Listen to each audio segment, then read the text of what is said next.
And we are the Coalition, loud and proud, outrage porn-free, civilly disobedient media, broadcasting live on the worldwide Coalition Network here at the Go Local Live Broadcast Center.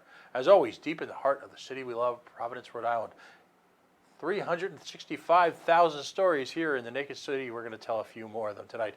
A big thank you to Senator Lincoln Chafee, who just spent about an hour and a half with us going over a lot of policy, a lot of thought.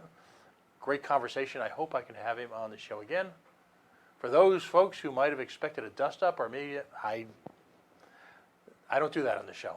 The point is to have a conversation. And that's what we're going to do tonight with someone that I'm proud to call a friend, someone who represents a family that has made a unique contribution here to the state of Rhode Island, both not only in the quality of the product that they manufacture, but also what they give back into the community. I can't think of anyone I know who's ever run an organization or something that hasn't looked to the folks at Yacht Club Bottling Works here in North Providence, Rhode Island, Centerdale, technically, I guess. That's the village. Yep. Right? Who hasn't gotten some love for them. 100 plus years in business. We always call them Rhode Island's boutique soda before we even knew we needed boutique sodas. It's been a contentious week for them. This is sort of an annual rite of passage, unfortunately, that they go through. But tonight we'll talk about that for a few minutes, but I want to focus too on some great new product they're offering, a new line of products, if you will, in terms of seasonal favorites. And I want to just focus again on how we are blessed here in Rhode Island to have businesses like Yacht Club, folks that use natural products who, in the environment we're in foodie heaven, and you simply can't, not just compete, you can't survive unless you are the very, very best in this state. And we are blessed as consumers and as fellow citizens by organizations like Yacht Club. So hey buddy, good to see you again. Nice to see you. All right, so I've been waiting for this for a while. 2 new beverages offered now. You've got Rhody Red. Rhody Red and Berry Melon Rebellion is our summer seasonal. Okay, so first of all, I've been waiting for this a while. Yeah. I understand this has sort of a peppery taste, if you will. Just what the doctor ordered. There you go. Oh man, that is damn good. It's actually better. I've heard that a lot. It just is. Let's talk politics for a couple minutes, and then we'll get into the fun stuff. Last night, 3rd year in a row, 4th year in a row? 7th. 7th. Yep. 7th year in a row. The state of Rhode Island and Providence Plantation's Senate decided to, again, use the coercive force of taxation to weaponize, if you will, the notion of taxation against private companies who make a legal, safe, family-approved, family-friendly product that all of us have enjoyed over literally, in one case, in the case of Yacht Club, over 100 years, to try to exterminate. And I hate to say that to you when you're sitting here, but I don't really think we can mince words anymore, can we? No, not anymore. I'm going to enjoy this Rhody Red for a second, and I'm going to let you explain, and I'm going to try not to, I'm just going to relax. It was a contentious hearing last night. A lot of the poobahs from the big beverage companies came up, said their piece, and they were right. I mean, they talked about free markets, and they talked about delivering a product, and they talked about consumer choice. But let's make it personal. Explain to the folks in the audience what happens every year, Well, and what it would do to you. yeah, every year, Cheers. legislation comes across that tries to add a 2 cents per ounce tax on my beverage, which would equal nearly $6 a case in taxation, plus sales tax and all the other taxes that I have to pay. And that would price me out of business. I wouldn't have a 104-year-old business anymore. I would have had a 104-year-old business. I just have to put a for sale sign up and move and call it a day.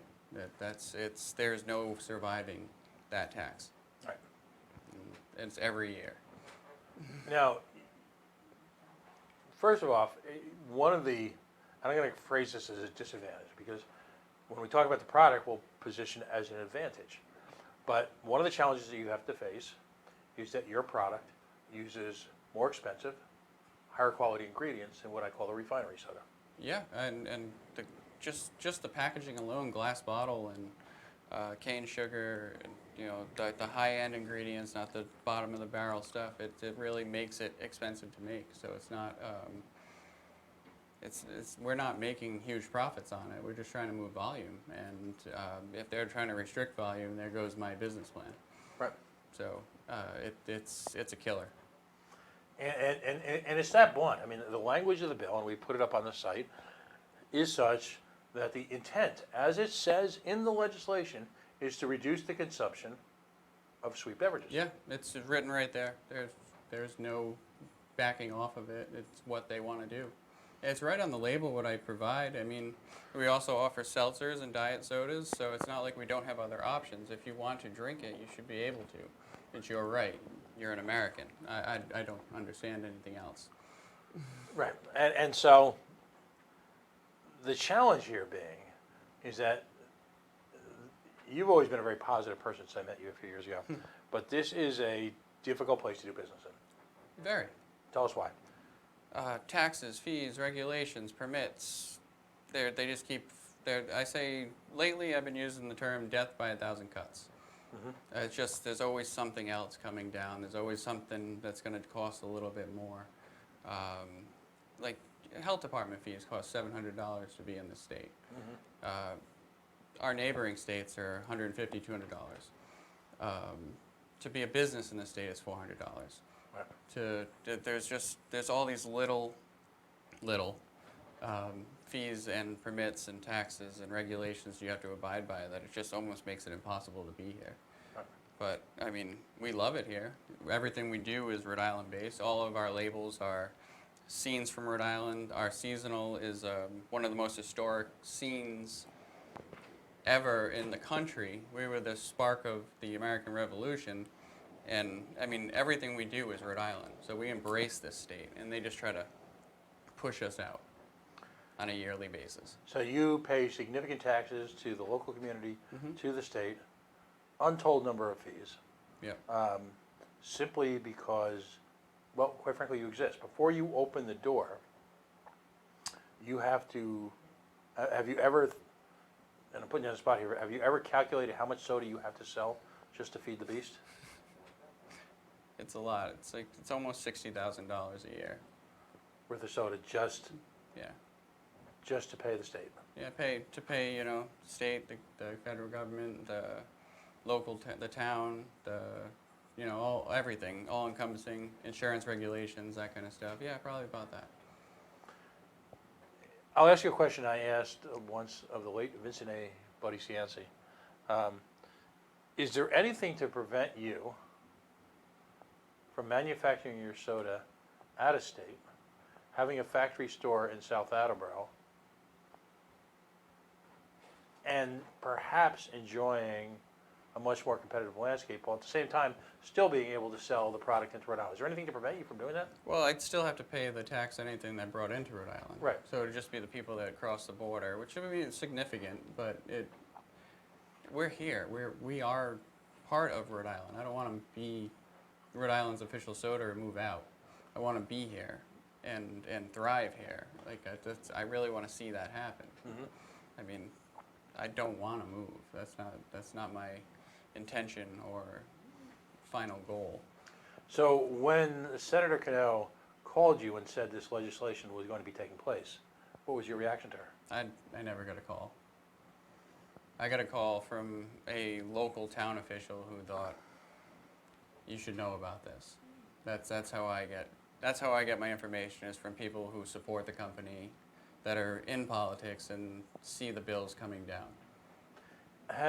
Just for the sake of argument, have any of the state legislators who've promoted this legislation, have any of them ever reached out to you proactively to talk? Not proactively. I do have to give Tom Paolino a lot of credit.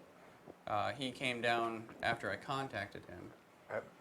and he has not supported the bill that he sponsored, and then also has been against it, the further one since. Right. So He had no role whatsoever in No. this year's. no, none at all. atrocities. And I spoke to him about it, and he was firmly against it. So Right. he understood what it meant once we could explain it to him. Right. Yeah.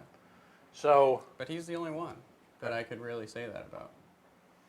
and yeah, you've got an open door policy really to the entire state. Anyone can walk in anytime. Get a tour. Yeah, whatever you want. I mean, we have senators that come in, they take tours, we show them around. I'm more than happy to do it to anyone. I mean, a political party doesn't matter to me.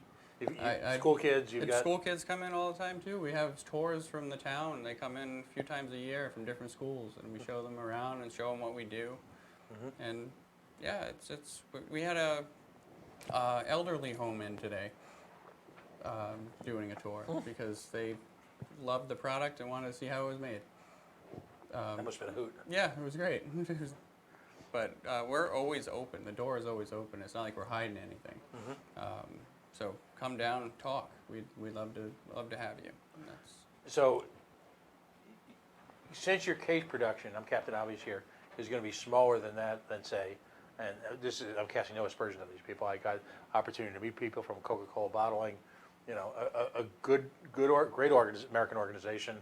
They manufacture a product. It's a different market. It's a different scale. It's really in a different universe from yours. Your soda and their soda, it's not even, there is no competition. No, it's not a competition. It's different. a coexistence in a similar market, and that's about it. But it's fair to say that they're in a much better position to absorb this type of cost. They could absorb where I would just collapse. Like in Philadelphia, they lost such a huge market share that they had to lay off like 400 people. But they didn't fold. But the people, the middle class, the lower class that were working, suffered. Right. This isn't a. It's not a bill that helps anyone. It's just. And that what's frustrating about this is the absence of any knowledge of fundamental economics. In the case, like so many other cases, the people who are hurt are very often the people this bill is purported to support. The Senator Cano's expressed concern yesterday over, beverage companies targeting their community with advertisement. Well, I'd like to think that their community is sophisticated enough to, on their own, make their own decisions about their dietary choices. And any product that is a healthy, safe product that in moderation can be enjoyed as one of life's great pleasures. There was, it ignores the fact that, quite frankly, that you're using natural products with real sugar as opposed to what I always kind of, with a smile, refer to as a refinery soda, which is using a chemical sugar. Yours is far safer. Your processes are state of the art. Quite frankly, most communities, most states would be thrilled to have you. Yeah, we've had offers from other communities to come and set up shop there, but not here. It's just so funny. Yeah. We've had letters from other emerging towns in different states saying, "Oh, we really would love a place like yours here." And yours is a skill. Let's talk about the product formulary. Yours is a skill that is not easily replicated. I mean, it's interesting because in Hipster Nation, I say this love because I have two daughters who are, at times, could be considered hipsters. Love them to death. But Hipster Nation is very fashionable right now to do what you're doing. Yeah. Very often for a very short period of time, and without any of the attendant success. How long have you been involved in all the formulation that goes into, I'll call it designing a soda? Probably started that. I started down that road probably 30-some years ago, but really started taking over that end of it a little over 10 years ago now. And some bumps in the road and some learning curves, and I think we have a good process going forward of creating new flavors, new labels, keeping everything energized and alive. Just trying to keep up with the fast pace of the world, basically. So how many flavors are you guys up to now? Too many. I'm 33 with the seltzers in the diets, and 34 now, seasonal. I was astonished. Now, I have a world outside of this, and Hmm. I have a customer in that world who is literally owns a healthy part of a mountain in New York State. Yeah, he does. Um, Boy, I wish I could own a mountain. But he has got under cultivation, I guess is the word you might use, 20,000 maple trees or something astonishing like that. And he makes maple syrup. You've actually, you market it through them, but you actually do a private label maple syrup soda? Yeah, yeah. We figured out how to make it work, and yeah, it took us a little while, some testing, and we have it now. He's really blowing through it. He's doing well. Yeah, it's his own soda. We're just me and him made a formula, and we have it in his own bottle. Yep. Is that something you've done before for folks? Or? Yeah, I'm always willing. Usually, volume is the biggest thing that is hard for most people to start up and try things. So like we need to make a certain amount to make it viable for us. Right. So as long as that person can meet that amount, we're usually willing to try things and to see what you're wanting to do. Yeah. Now, It might take some time. The summertime is much harder to get started than the winter. So. Right. Right, because this is really your peak. Oh yeah, yeah. We're flying right now. It's a good thing. Yeah. I mean, what is the most? I mean, maple syrup. It sounds delicious. I've had their maple syrup, and it's fabulous. What's the most bizarre request or soda that you've actually done? We've done. Let's see. What have we done? We've done a coffee soda. We've done. And how did that work out? It's not bad. I mean, I think it might play up now more than it did. That was a long time ago. We've done ginseng. We've done, oh God, Malta. That's probably the craziest one that we've done. Have you ever had Malta? Yeah, It's it's an acquired taste. It's very much so. That was the funkiest one that I think we've bottled so far. That's primarily in the Latin American Yeah, community. very who much. grows up with that, Yep. and again, It's like Moxie. It's like that kind of thing. Like you grow up with it, you want it. You acquired a taste for it. Right. Doesn't taste like Moxie, but Right. yeah. Yeah. No. I understand. Have some fun here. Now this is, of course, I just went right through it. Is Rhodey Red. Now this is a permanent addition to That the is a line. permanent addition to the line. Yeah. And this is your first caffeinated soda. First one ever. Interesting. Yeah. The It went well with the name. Rhode Island is so in love with their caffeine. We figured Rhodey Red had to have some in it. yeah. Now, and what does that present a technical challenge to deliver Not that? too bad. I mean, we've always been able to understand the chemistry of the product pretty well, so it's not that hard to do once you understand the breakdowns. Right. Versus say, you and I joked about, but you've actually looked at CBD-based beverages. What's the challenge there? Keeping in suspension. Yeah? That's the biggest. So biggest explain challenge. that, if you will. It's just the oil of any oil has to stay in a liquid suspension, like in the water. So to mix oil and water is very hard to do.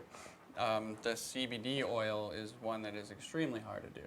So it's just more or less trying to find a buffer or a process that will make it stay throughout the liquid instead of settling to the bottom or the top. And the whole carbonation thing doesn't mix well with shaking it up when you. Yeah, exactly.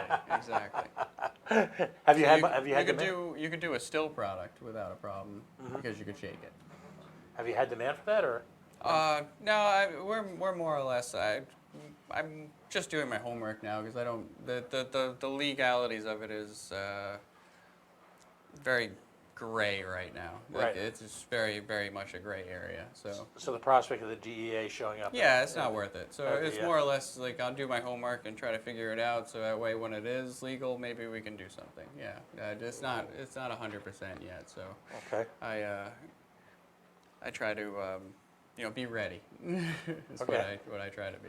Have you done formal training in this, or is this just the result of a lifetime being surrounded by it? This was a lifetime being surrounded by it and reading many, many books. Yeah. Yeah, kind of my own college, if you will.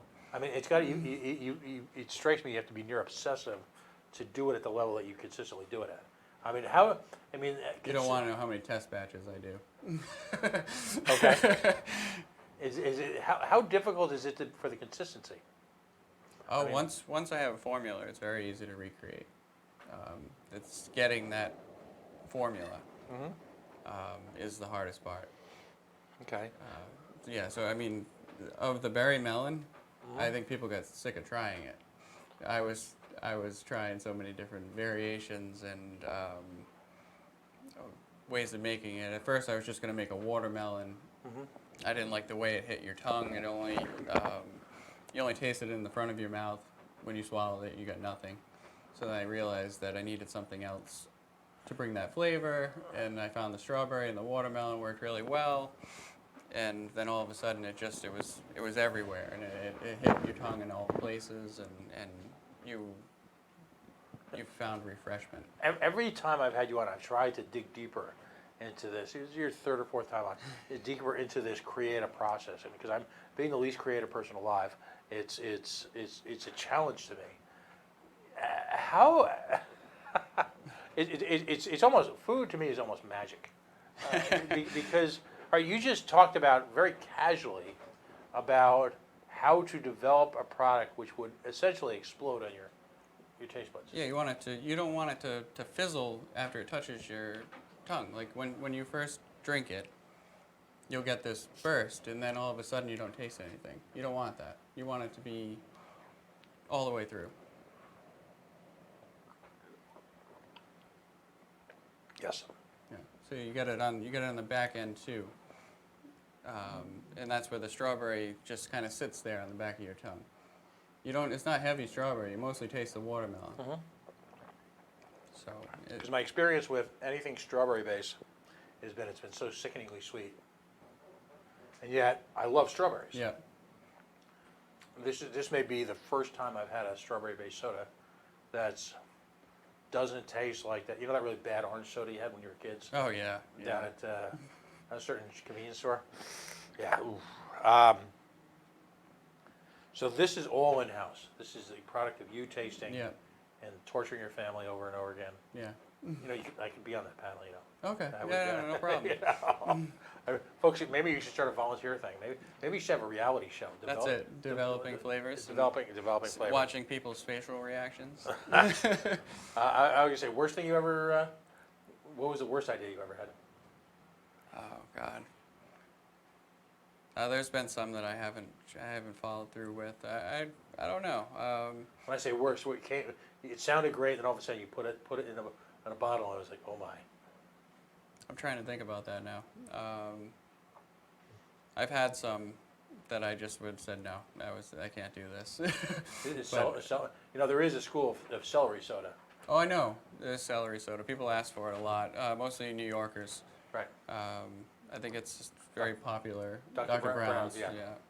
You know, it's kind of an homage to the whole deli. Yeah, that's a traditional deli soda. Right. This is good. Now you talk about this being a seasonal. Mm-hmm. So it's out from May through, we're gonna make our last batch in August, and whenever that runs out, it's over for the year. And we're actually in the works of making our fall seasonal right now. I started testing that yesterday. So we'll be coming out with a Halloween themed fall label. Again, Rhode Island lore. You'll have to wait and see what it is.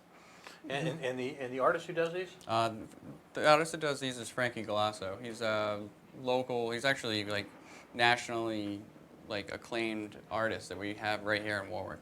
He used to do sports for like the NFL teams. Like he did Green Bay Packers and like all over the country. He's done cartoon strips, and he's just very well known, and we have these people just sitting here in Rhode Island. It's amazing how much talent we have here. Right. Again, harkening back to the tragedy of government getting in the way Yeah. of that talent. Mm-hmm.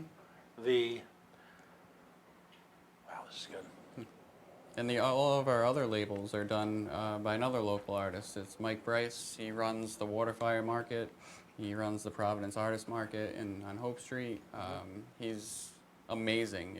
I just give him like a scene of what I want and where I want, and in a few months he comes back with a painting, and it's perfect every time. I don't have to ever have him change it. It's amazing. Ah, no, that's outstanding. What is your number one product? What do you, if you don't mind me asking? Yeah. What's the number one seller? Is it Root beer. Root beer. We can't keep root beer in stock. It's amazing. We made about 200 cases of root beer this week. It's already mostly spoken for. Wow. So it's just root beer, root beer, root beer. Every week we make root beer. And if you haven't tried, there's some great local ice creams that pair perfectly There are. with their root beer. One bottle being the perfect size, I think, for It's a root perfect for a float. Yeah, Warwick ice cream, Moonstone vanilla, and some Yacht Club root beer, or even other flavors. Black cherry's delicious in a float. Wow. So the question is, why? It's rhetorical. I won't ask you, but if you could drink this as a treat, or you could drink the refinery soda, why would anyone ever? Oof, it's amazing to me. We are so blessed in this state to have products like this. Now, you can't tell us yet on the fall beverage, can you? No, not yet. Still working on it. It's not 100% yet. We only did our first test, so it might change. Things change. But I know the scene already, but I'm not going to give that up yet. Okay. How many bottlers are left? We had, I believe it was Avery Soda. Avery, yep. We just had a meeting with the independent bottlers last month. There was 5 companies over 100 years old in the same room. Wow. I think there was 10 of us total there this year. Are you forming an organization? We have an organization. Okay, It's tell us called about the it. New England Independent Bottlers Association. It's been around since I don't even know when. My grandfather was a part of it. It's much smaller now than it used to be. But there's still some active members, and it's kind of like a way to get together and to figure out how to combat things like that soda tax, and even equipment issues, sourcing, everything. I mean, no one's really a competitor anymore. We're more or less. You've got your own. I mean, We all have our own niche. We all found a way to make it work. So yeah, there's no bad blood there at all. It's very much a very friendly gathering. No, and you've got shared experiences, but you've also got your own unique markets. I mean, Yeah. the beauty of it is that each one, and I've had a couple of them. They really cater to their individual markets. Oh, yeah, They become usually. creatures of local tastes, just like clam pizza is always going to be a New Haven thing. Don't ask. Yeah. All right, it's just better left unsaid. Yeah, it's why sarsaparilla. Where does sarsaparilla sit in your annual production? That's always been one of my 2 favorites. That root beer. That's like a middle tier. That's probably it's not like that fast mover like a root beer or cream, but it's a good It has good its mover. fans. Yeah, it does. Do you have to educate people on some of these flavors? Because it's funny. Oh, we have lots of questions asked. Yes. So once we talk to them about it and explain it to them, they're more willing to try it, and then when they do, it's usually they're back. Right. Yeah. Return customers are key and common. So yeah, that's important. Like our birch beer recipe is 104 years old. It's never been changed. It's still made exactly the same way. We have the original formula written on a piece of paper, like framed and kept hidden. Oh, I was gonna say. But It's some secret spot in the. yeah, that is a source of pride, because a lot of things have changed through the years, but that one has never changed, and we still make it in-house, exactly the same. Wow, that's outstanding. Now, you've got a real presence in the state, not just from families looking for soda for a picnic basket, but in Rhode Island, particularly in the last 4 or 5 years, there's been an astonishing renaissance of craft cocktail bars. Yes. And, Got one right next door. right, and so tell folks, how they can incorporate a high-quality beverage like Yacht Club, what do you offer in terms of product that works well into craft beverages? Because what I'm finding is now craft cocktails, I should say, are kind of following the same path high-quality craft breweries followed a few years ago. Yeah. Now, all of a sudden, it's gone from being the exclusive domain of one of our wonderful restaurants, where people are trying to recreate that at home. Oh yeah, it's very common. People say they had a ginger beer at a restaurant and they never had a drink taste like that. And it wasn't the liquor, it was the soda. Right. So they're coming in and they're grabbing ginger beer, they're grabbing, our grapefruit is like, has this cult following for a mixer. People love it as a mixer. And it's Which is fascinating, because on a brutally hot day, grapefruit is an amazingly refreshing beverage. It is. In a lot of ways, it's lighter and more distinct than some of, say, the heavier traditional root beers. Oh, yeah. And things like that. Yeah. It's spectacular with tequila too. I hadn't heard that. Yeah. Asking for a friend, of course. Yes. Wow. So yeah, tell me about some of the pairings that you've seen folks do with different. They go all the way from, like, people use our birch beer with rye whiskeys, cream soda and bourbons, the grapefruit with gin, tequila, or vodka. This goes great with vodka. Our Rhodey Red also goes good with bourbon and whiskeys. And we also have the traditional ginger ale and the cola. Your traditional mixers that you'd use. So we have pretty much everything and anything you could possibly want to mix with. Including pure seltzers. Yep, our regular seltzers are great spritzers. Yep. All right. Now, you've made some real leaps and gains in the last couple of years in terms of distribution, Yeah. which, of course, economies of scale, again, fundamental economics, are everything in a business like yours. The challenge for you is to find a way to get every Rhode Islander just a thought away from being able to buy a Yacht Club beverage. Get it in front of them. Yeah, that's the important thing. So tell us a little bit about what you've accomplished. Well, we have a good relationship with McLaughlin and Moran, who's a beer distributor in Rhode Island. They're actually a very big beer distributor in Right. Rhode Island. They're the kings of Anheuser-Busch InBev Yeah, beverages in this state. They Yeah. are the sole source. exactly. So they approached me, actually, and we really hit it off, and they started distributing our product, and it was basically a perfect marriage, and they've grown monthly since they started.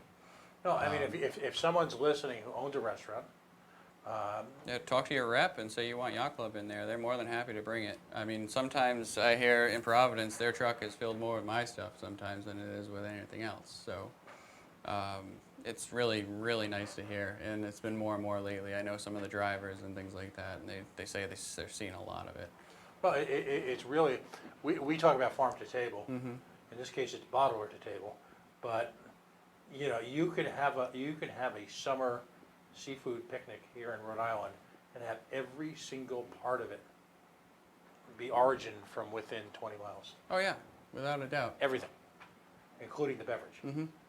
And the value, obviously, for restaurant owners is, you can bundle that and achieve the cost savings in terms of shipping and distribution by just essentially bundling it with your normal Budweiser order. Yeah, it's a really simple process, and they're really easy to deal with. So Right.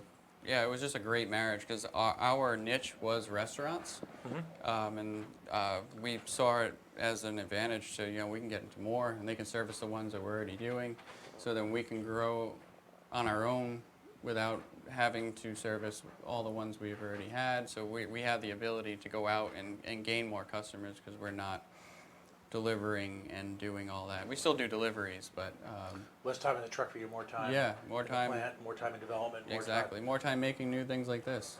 This is that. I mean, I had time to do this because of them. Now, tomorrow morning, because I believe it's in full swing already, you can be found, I believe, in my opinion, there's some great farmers markets here in the state. Yeah. But I think one of my favorites is the one that's held every Saturday? Every Every Saturday morning. from the 1st of May to the end of October. And it's at the base intersection of Hope Street and Blackstone Boulevard. Yep, it's Lippet Park in Providence. Right. And you've given me a little bit of history, and I've been a bunch of times. My wife goes just about every week. The beauty of this farmer's market is that it's regulated by a board. Yep. So that, sad to say that there are farmers markets out there where people are just essentially redistributing generic produce that they're buying wholesale. You've got really there's a membership process. This is it's a member-run market. So the vendors are policing other vendors, and you know who gets in, who doesn't get in. They call it a juried market. So that way, you know, there's not a lot of redundancies. It's more or less if you can bring something new and unique to the table, then you can have a chance to get in, Right. and show and represent what you do. It's a really cool place. I mean, over 1,000 people come every weekend, and just in that little park. And they'll sit there. They'll have lunch. They'll you know, drink a soda, have a tricycle bike ice cream, and you know, do their shopping for the family for the weekend. Right. It's really just, and they have the art market right next door. You can get all Rhode Island-based art. It's a really good experience for everyone. And what forms of payment do they accept at that? Anything. Yeah. I mean, almost everyone has a square. If not, we have a tent that will swipe your card and give you coins that everyone will accept. I mean, there's no excuse. We even accept, you know, EBT and all that good stuff. Right, I was Yep. alluding to that. If you're a family that finds themselves on SNAP or on EB, you know, using one form or another of EBT, Yeah. you've got a great way to fulfill really the promise of the program, which was to get healthy, good a variety of food products. If soft drinks are your beverage of choice, again, you're getting something that with natural ingredients, with pure cane sugar, great water, from a local vendor. So it's really it's a wonderful opportunity. They do go in. You guys, there is a form of it that goes indoors during the winter, but Yeah, it's not the same organization, but yeah, many of those vendors go inside to the Pawtucket Wintertime Farmers Market. Yeah. right. But again, this is a perfect weekend. Listen, if you're in town visiting for Pride or any one of the events that we're going to have this summer, it's a perfect time to just. I mean, again, don't go for fast food. You've got Rhode Island's best foods, literally in one sort of. I call it an open buffet. Yeah, we usually have 2 food trucks there that they usually pumping out crazy good food, and then we have Pat's Pastured, who serves his own grass-fed meats to everyone. You know, you got burgers and egg sandwiches, sausages. He's got a whole cart inside the park. And like I said, we have ice cream and soda, and we have Fully Rooted. It has fresh pressed like fruit and vegetable juices. It's really, there's something for everyone. It Right. really is. Right. And New Harvest Coffee too. Right.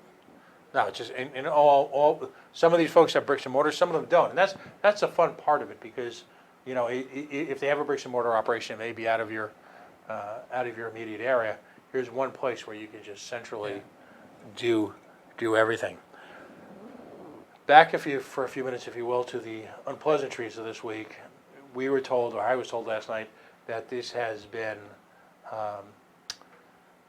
tabled, if you will, held for further study, as they like to say. Later, I sent through social media a bunch of information about it, including the legislation, including the folks sponsoring it. Unfortunately, nothing ever really dies in Rhode Island. No, it's always tabled and back for next year. Right. It usually has different sponsors though, which I found kind of odd. There's a few of us who like to think that since we beat the snot out of some of these sponsors, politically speaking, of course, that we feel that if there is any positivity to come out of the events surrounding both 38 Studios, um, the events surrounding the Pawtucket Red Sox to hit him, and bills like this, it strikes me that Rhode Islanders are getting what's long since been missed, which is an education in basic economics. You know, the notion that that a tax doesn't tax the owners, the tax the consumers, and then the consumers have to pay for it until the day they don't, and then the product ceases to exist. Yeah. And then where's that tax money that you said you were going to get? Well, Go. part of the fraud of this that I pointed out at the meeting last night was that, as we all know now, that these fees, these segregated fees that are collected for a purpose, and usually they're very high and mighty, are nonsense. I pointed out in the meeting to Ms. Cano that Rhode Island has a rich legacy of scooping money. As we all know, the 9/11 charges don't go to 9/11 Center, they now go to the general pool. The notion that a education system that is so fraught with challenge that it has difficulty delivering a basic level of literacy is going to successfully integrate into their process, into their curricula, a course in how to eat properly is ludicrous, even on its surface. I'm not going to question the good intents, well, actually I will, but it just strikes me that we as Rhode Islanders have to take this moment, this is one of those moments, and just overwhelm legislators with the need to get their hands out of the pockets of small business people. I'm sure that if you would like to continue to expand the business, which has got potential for jobs, potential for the purchase of capital expenditures, all the good things that happen when a business thrives and is successful. But what signal does it send to you personally when every year, around a certain point of time, a pit starts to grow in the bottom of your stomach, and you have to say, okay, is this the year? What does that say to you personally? It scares me, honestly. Every year it scares me. Because I have invested in the business, and, you know, I want to take further steps in doing that. And every year I almost reel myself back in a little bit, worrying if I do this, is that next year, the year they're going to drop this on me, and then I'm out. All of this. Right.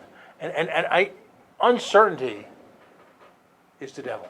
It is. It really is. I mean, you know, if you're holding back investment in your business because you're afraid of, quite frankly, the business's immediate future, that's opportunity lost not just for your But family. it's through no fault of mine.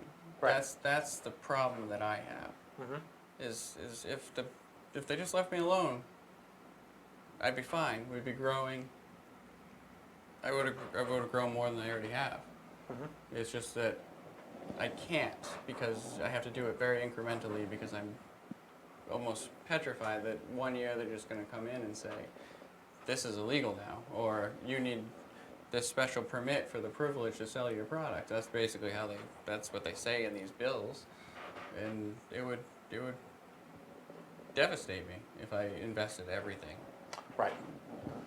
And I'm not sure how you explain that to people who haven't, in the case of government, who believe in the right of government to involve themselves in every aspect of a person's life while simultaneously never having worked in the dreaded private sector. I don't know how you explain. I've tried, and I've tried politely, and maybe last night not so politely. You just, there's this confused look on their faces. And by the way, my credit, you know, I have to say there were senators out there, Senator Chacon, Senator Filag, amongst others, asked some very, very good questions to their credit. Senator Filag pointed out that the free market, and I know I'm missing a couple of people, so I apologize for that, but Wally Filag asked some really good questions, which were very polite and it's clear he knew the answers. Yeah.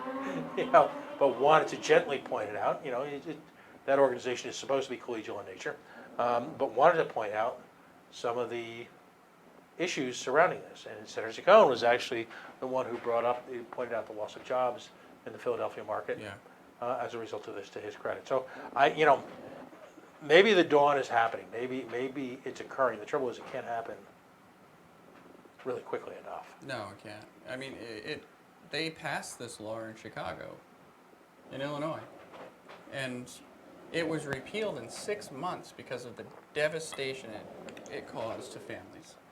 But by then it's too late. People out of jobs, Right. people out of business, and they tried to reverse it as quick as they could. But it took 6 months, and it was that devastating that they reversed it that fast. And the government does not move that fast. So that's pretty amazing.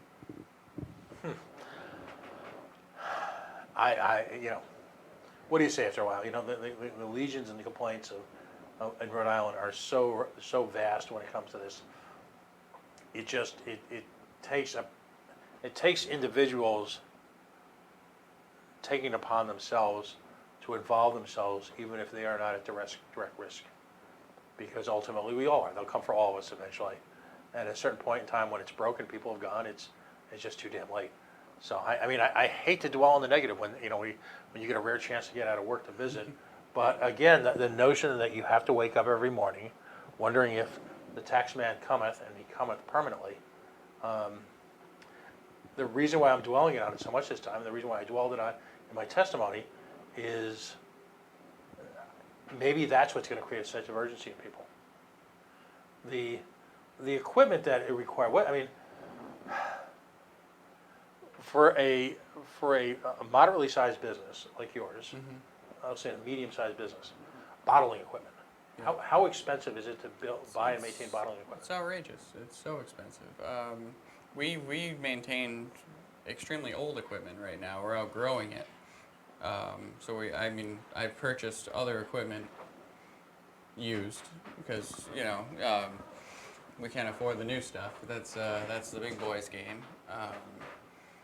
But to increase our capacity by about 4 times. But it's so expensive, and you got to find the right things. If I was just to go to a broker and say I need this equipment, even if it was used, it'd cost me almost $500,000. And again, how much soda do you have to sell? You got to sell a lot of soda to get rid of it to make that up. So it's quite an investment. I did it slowly, piecemeal, and struck when the deals were right. So I didn't spend nearly that. It's just it was the point of that's how much it would really cost if I wanted to go. Let's do this. Right. It's insane. It's very expensive to be in my business. Never mind all the other things on top of it. Right. And any measure of, there's other companies. There's the iced tea people. Yep. Was it Granny Squibb? Granny Squibb. Yep. You've got a handful of companies that still manufacture syrups here in the state for fountain beverages, Yep. right? Yep. Rhode Island Fruit and Syrup, and trying to think who else is around. There's a couple others. Yeah. And they're all going to be affected by this as well. Oh yeah, every one of them. They tax you on the potential of the syrup, so they're gonna tax you on how many drinks that syrup can make. So a tax on a bag in a box would be like hundreds and hundreds of dollars. And all this is going to do is push people over the border to buy larger manufacturers' product. Yeah, because they wouldn't be able to support us, but they would still be able to go, to, like you said, South Attleboro and get whatever they want. That's Stop and Shop. Yeah.